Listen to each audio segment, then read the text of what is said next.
टमाटर पकाएको अरे कतिले मम्मीले सघाउने भएको अरे टमाटर पकाएर पच्याक पच्याक पार्छ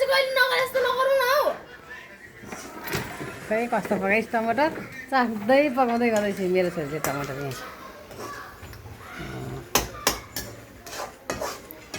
और बेला मुन्टा सुन्टा निग्रो सिग्रो आलु सालु अचार सचार मैले नै बनाउँथे गाइस होला होला पकाउँथे अनि जो हो कि हैन भन्दा मुन्टा मैले बनाएको हो कि हैन अस्ति न टमाटर किच्चै रहेछ 10 रुपियाँ चाखेरै पकाउँछु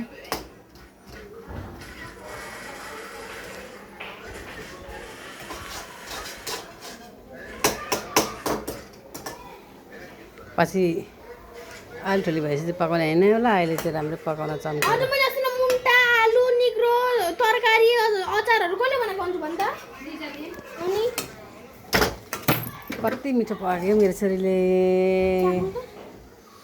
खै चाख मलाई अनि यसरी चाख्दै पकायो भने त नि मान्छेहरूले त खाँदैन नि त तैँले छोकाउँदाखेरि नखान्छ तपाईँ म त खान्छु नि मेरो छोरीको जुठो के हुन्छ मलाई त अरू कोही मान्छे मान्छेको कसले गर्नु अनि मान्छेको छेउमा चाहिँ